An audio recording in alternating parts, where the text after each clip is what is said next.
Hello everyone. So today I want to make a quick video about this lyric thermostat and basically show people how to fix the low battery warning on this thermostat.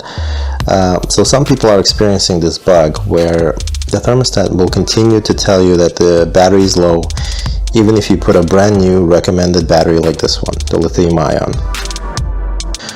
Also, you can use the same procedure to reset the thermostat to accept one of these rechargeable batteries.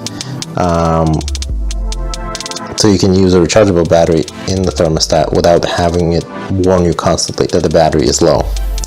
Now before we do that, let me tell you why Honeywell recommends this lithium-ion battery. Okay, so really quickly, I'm just going to show you a couple of charts that demonstrate that the lithium-ion batteries maintain their voltage over time.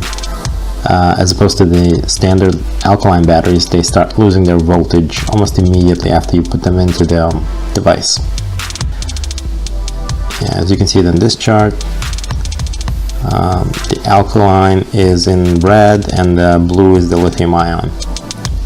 Another thing to mention is that the standard rechargeable batteries also have a similar graph to the lithium ion. So Honeywell is recommending this lithium-ion battery because it provides a stable voltage of 1.5 volts up until exhaustion, where it just sort of tapers off.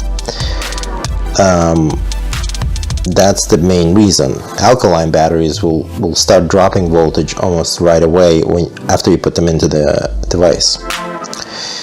Now these rechargeable batteries have a similar graph when it comes to voltage, but the problem is they start off at 1.2 volts and they'll provide more stable of 1.2 volts and then gradually drop off. Now the issue there is that the thermostat is expecting 1.5, it's seeing 1.2, so it thinks that the battery is almost drained. You can get around this by doing the same battery reset that you would do to get rid of the battery warning bug. What happens in that bug actually is that the thermostat is expecting higher voltage than the brand new battery is providing, so it's thinking that the battery is low. Simple as that. But once you reset the battery, it essentially resets to the voltage that the battery is providing at the time of the reset.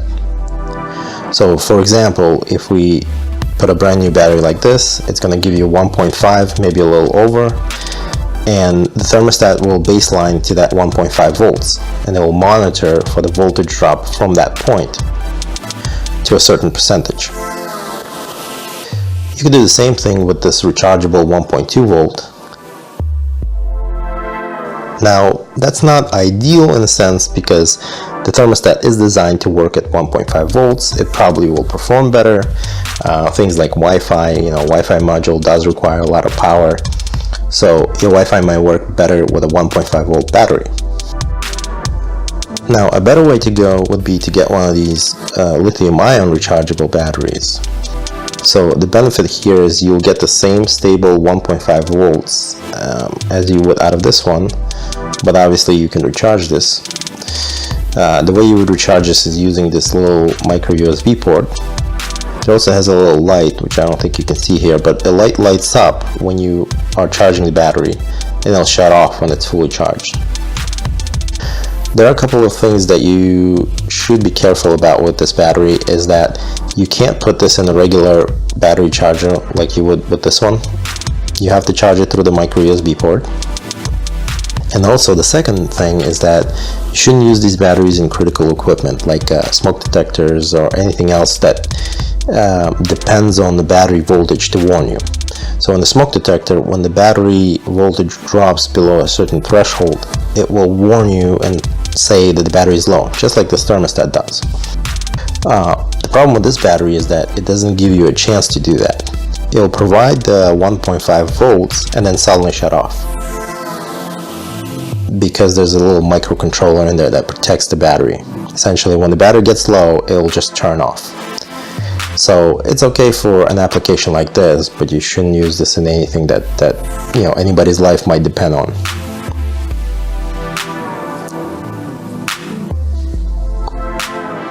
Okay, so now that you know that, I can go ahead and show you how to do the actual battery reset on a thermostat. So what you need to do is first put in a battery that you want. Make sure it's fully charged or brand new. Now I'm going to show you how to get to the menu to reset the battery.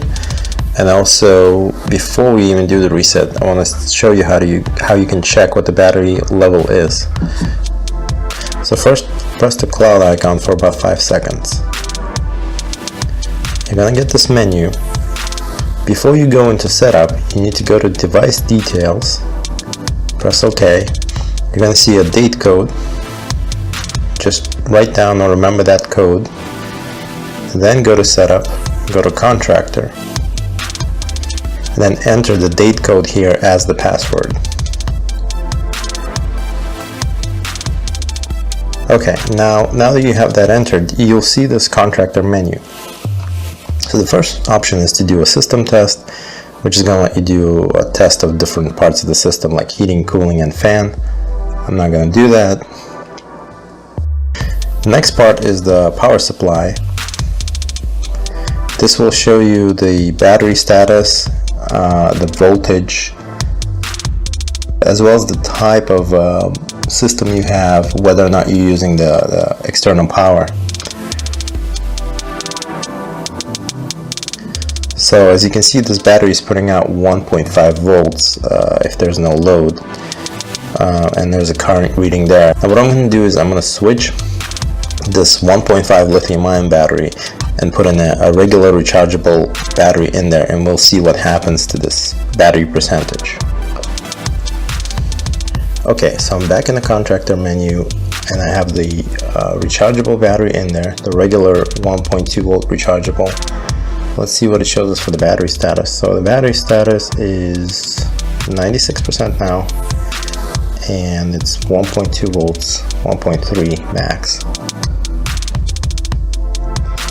So what I'm going to do is I'm just going to go and reset this battery,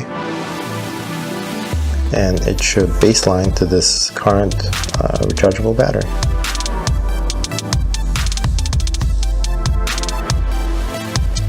Okay, so now that we performed the reset, let's go ahead and check what the battery status is.